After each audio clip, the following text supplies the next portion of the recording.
Hey guys, welcome back to our channel Get Placed Soon.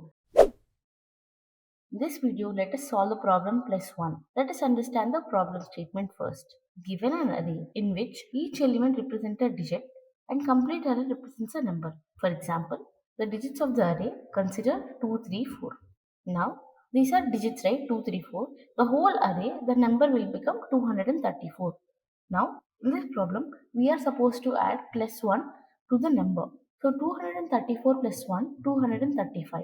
We are supposed to return the array of digits 2, 3, 5. Similarly, if the number is 99, 99 plus 1, we are supposed to return 100, that is 100. Now let us see how to do that in programming. Now here, in this given array, we have two nines. So 9 plus 1 becomes 10. Again, the previous element is also having 9. It also becomes 10. So 1 is carried forward. So the third element from the end becomes, the 5 becomes 6.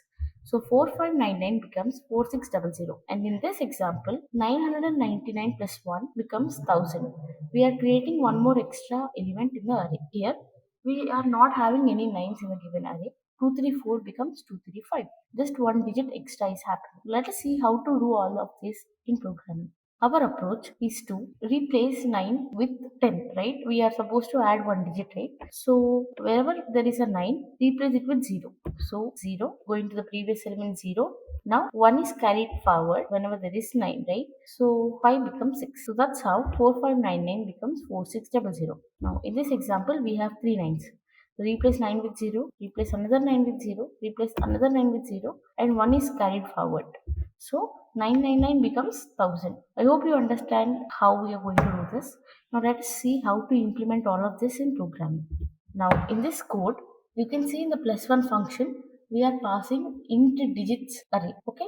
Inside for loop, we are traversing from the right side of the array to the left side, which means from end of the array to starting of the array, because we are supposed to cancel digits from there, right? So if the digit is equal to 9, replace it with 0.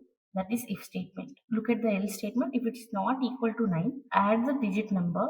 For example, 234, add 1 to the digit, that is 235, and return. Just add 1 and then return. That is in the else part. What is there in the if part? If it is 9, change it to 0. After completing if else statement, at the end, we are creating a new array result and we are incrementing the length of the digits array, and we are adding 1 at the starting of the result array, and we will return it. You might have doubt, like we are not supposed to add 1 in every array, right? So for example, take 234. 234, the last digit will be 4. So it will not enter if condition block. It will go to else condition block. 234, 4 becomes 5, 235.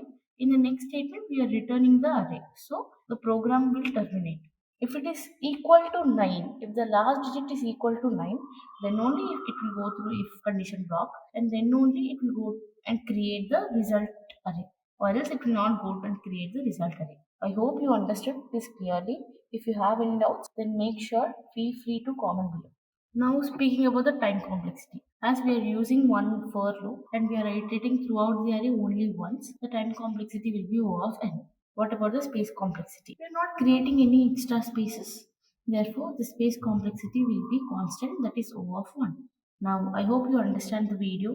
Thank you so much for watching till the end. If you have any doubts, please comment below or go and join our Telegram channel. You can discuss that. Subscribe to Get Plus soon.